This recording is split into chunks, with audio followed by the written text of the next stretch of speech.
குறிப்பில் கொண்டு நெறிப்பட உலகம் மூன்றுடன் வணங்கு தோன்று புகழ் ஆணை மெய்ப்பர நடாய தெய்வம் மூவரில் முதல்வனாகி சுடர் விளங்ககலத்தூம் வரைபுரை திரைபுற பொறுவரை வெறுவர உருமுரல் ஒலிமலி நளிர்கடற்படவர பரசுடல் அரசுடல் தடவரை சுழற்றிய தனிமா தெய்வத்தடியவர் கிடினாம் ஆளாகவே இசையுங்கொல் ஊழிதோர் ஊழியோவாதே குறிப்பில் கொண்டு நெறிப்படகை.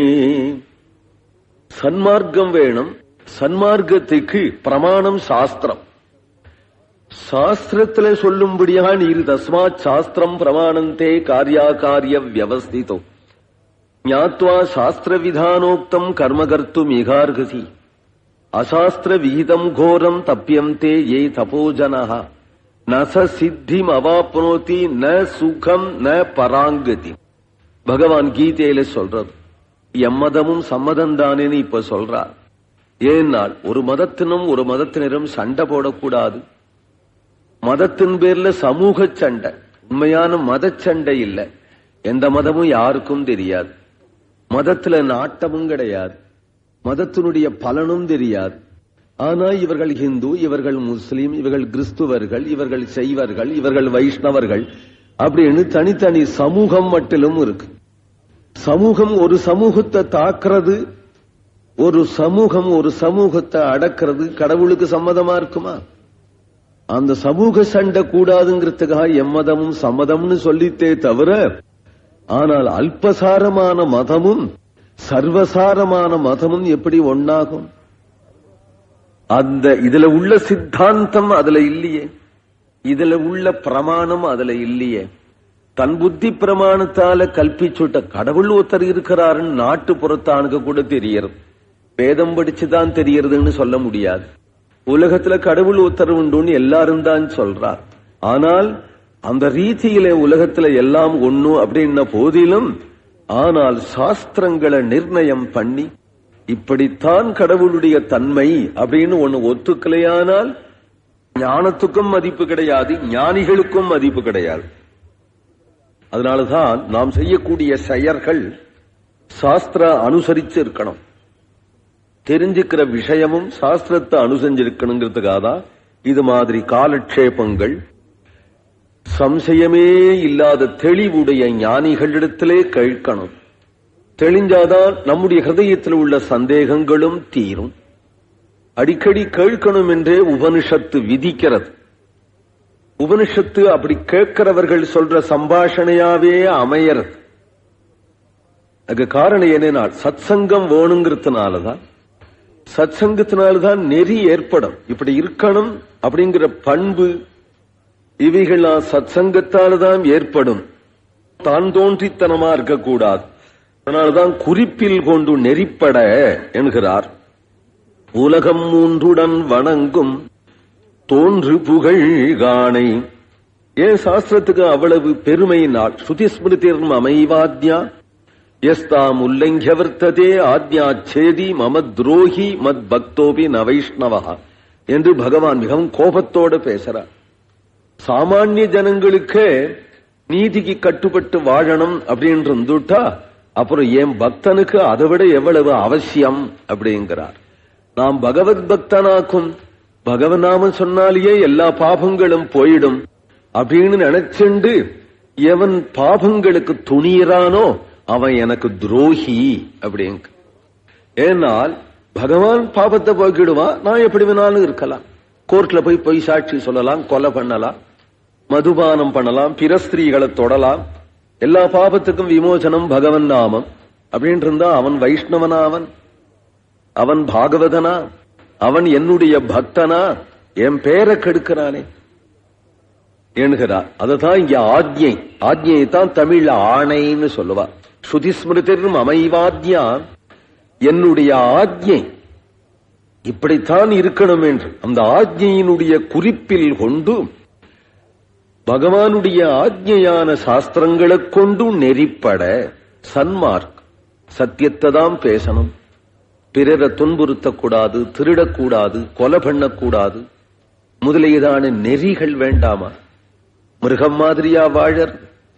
இத்தகைய ஒரு பண்பு அப்படி இருக்க வேணும் என்று அந்த பண்புல இருந்து மூவுலகமும் தொழும்படியாயிருக்கக்கூடிய தெய்வங்கள், மக்களை நடத்தி போகிற தெய்வங்கள், மக்களுக்கு ஆணையிட்டு நீ இப்படி இருக்கணும் என்கின்றது நடத்தின் போகிற தெய்வங்கள் முக்கியமாக மூவர், பிரம்மா, விஷ்ணு, ருத்ரன் என்கின்ற 3 பேர்கள் தானே உலக நிர்வாகத்தை செய்கிறவர்கள். மெய்பெற நடாய தெய்வம் மூவரில், மெய்பட நடத்தி கொண்டு போகும்படியான 3 தேவர்களில் முதல்வனாகி ஸ்ரீமன் நாராயணனே தன்னுடைய நாபிகமலத்திலிருந்து பிரம்மாவை படைச்சார், பிரம்மா தன்னுடைய நெற்றியிலிருந்து ருத்ரனை படைச்சார் என்று இருக்கிறதுனால முதல்வனாகி சுடர் விளங்க அகலத்து. தேவர்களுக்கு என்ன சமம் வரட்டும், உலகத்துக்கு என்ன சமம் வரட்டும், இவருக்கு தான் பொறுப்பு அதிகம். எல்லாவற்றுக்கும் முதல்வனா இருப்பதனால இதுவரையிலும் சொன்ன வேதம் முதலிய சாஸ்திரத்துக்கு அவ்வளவு பெருமை இருக்குமானால், அந்த வேதத்தை அபகரிச்சுன்னு போயிட்டான் யாரோ மது கைடவர்கள் அப்படின்னா யாருக்கு பொறுப்பு? அது மீட்கிறதுக்காக இவர் தான் ஓடுறார். ஓடி போய் மத்ஸ்யமூர்த்தியாகி பிரளய ஜலத்துல விளையாடி அவனை அடக்கி வேதத்தை கொண்டு வரார். பிரளய ஜலத்துல பூமி மூழ்கி விடுத்தானால் வேறு எந்த தேவனாவது வந்து தூக்குறதானே? ஒரு காரியத்தை இவர் செஞ்சா, ஒரு காரியத்தை அவன் செஞ்சா, ஒரு காரியத்தை அவன் செஞ்சானா எவ்வளவு சௌரியமா இருக்கும்? ஒரே வீட்டுல ஒத்தரையே எல்லாரும் செய்யணும், பாக்கி எல்லாரும் வேடிக்கை பார்த்து உட்காந்து இருக்கணும் அப்படின்னு சொன்னா அதுல ஒரு கலப்பு சலப்பு தான் வரும், ஆத்திரம் வரும். ஆனால் பெருமாள் ஆத்திரப்படுறது இல்லையா? ஏன் நாள் முடிஞ்சா அவ செய்ய மாட்டாளா? வேடிக்கையா பார்த்துட்டு இருப்பா. முடியாதனால்தானே எல்லாரும் க்ஷீராப்தியில வந்தாலே எல்லாரும் குரூப்பா வருவாளாம். அத்தனை பேர்களும் திருப்பார்கடல்ல சரணாகதி பண்ணுவா. இவர் தான் கிளம்பி வந்தாகணும். அப்புறம் ஸ்ரீ வராகாவதாரம் பண்ணி பூமியை உத்தாரணம் செய்தார். அப்புறம் கொஞ்ச நாள் ஹிரண்யனும் கிளம்பினான், உலகத்தையே ஆட்டி வைக்கிறான் அப்படின்ன போதும் இவர் தான் நரசிம்மாவதாரம் பண்ணி அடக்க வேண்டி இருக்கு. இப்படி ஒவ்வொரு காரியத்துக்கும் தேவர்களை அசுரர்கள் கிளம்பி தேவர்களை அடக்கிறதும், தேவர்களுடைய தலையை சொரிஞ்செண்டு அழுதுண்டு திருப்பார்கடலுக்கு வரதும், இவர் இங்கேருந்து போய் ஓடி ஓடி போய் அந்த தேவர்களுக்கு உபகாரம் பண்றதும் வழக்கமா போயிடுச்சு. அதனாலேயே இவர் முக்கியம்னு தெரிஞ்சு போயிடுச்சு. சுடர் விளங்ககலத்து வரை புரை திரை பொற பெருவரை வெறுவர ஒரு முரண் ஒரு மலி நடிர் கடற்படவர அரசு உடல் தடவரை சுழற்றிய.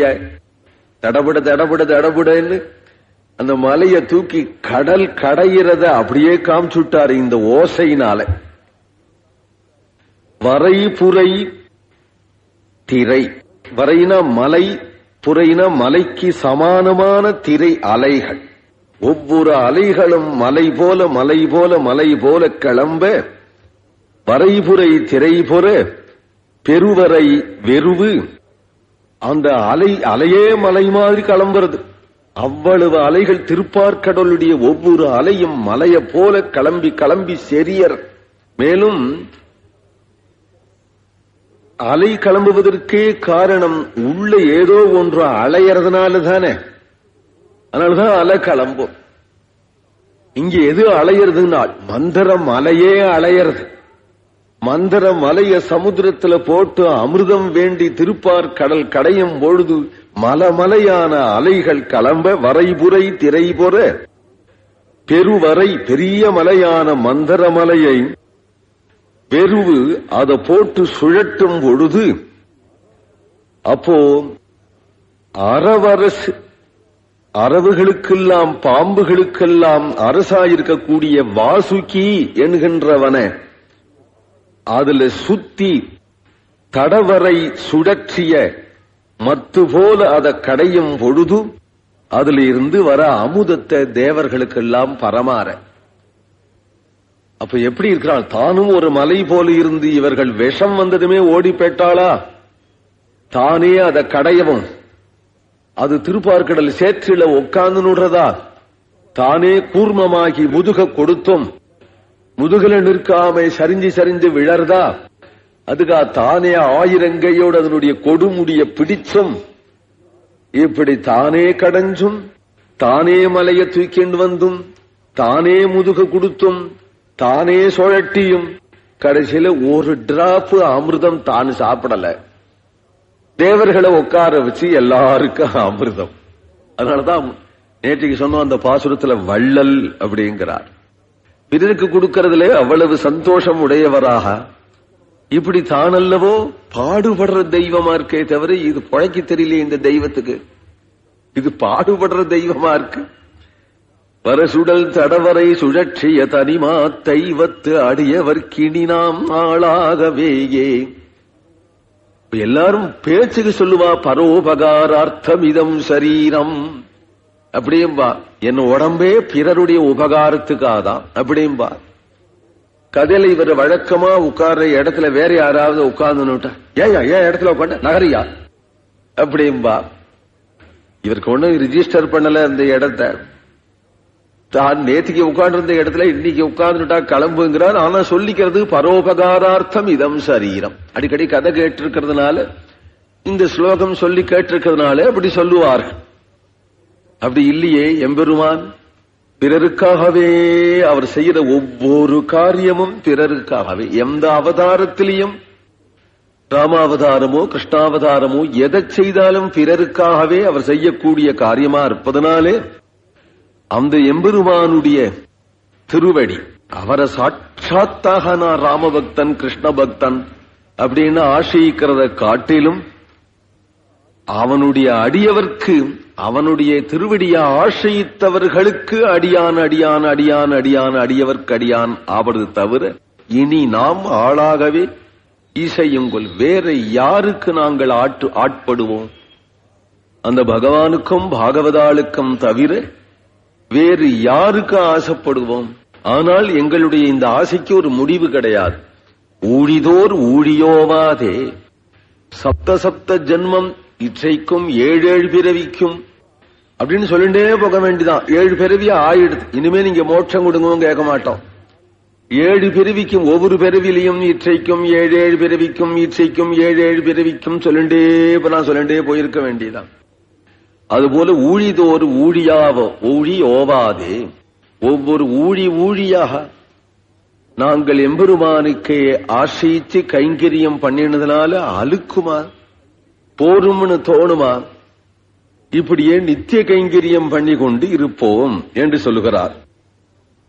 ஊழி தோரூழி ஓவாது வாழிய என்று யாம் துணையி செய்யும் கொல்லோ யாவகை உலகமும் யாவருமில்லா மேல் வரும் பெரும் பாழ்காலத்துயிரும் பொருட்கெல்லாம் மரும் பெறல் தனிவித்து எல்லாம் அரும் பெறல் தனிவித்து ஒருதான் ஆகி ஒரு தானாகி தெய்வ நான் முகக் கொழுமுளை ஈன்று முக்கண் ஈசனோடு தேவ பலனுதலி மூவுலகும் விளைத்த உந்தி மாயக்கடவுள் மாமுதலடியே. ஊழிகள் பல, படைப்புகள் பல, உலகம் பல, ஆனால் எல்லாவற்றுக்கும் காரணம் ஒன்று என்று சொல்லுகிறது. சூர்யா சந்திரமசௌ தாதா யதா பூர்வம கல்பயது திவஞ்ச பிருத்திவீஞ்சாந்தரிக்ஷமதோ சுபஹா என்று வேதம் சொல்றது. இது யஜுர்வேத சாரமா இருக்கிறதுனாலே ஒவ்வொரு இடத்திலையும் வேதத்தை எடுத்து எடுத்து காட்ட முடியும்.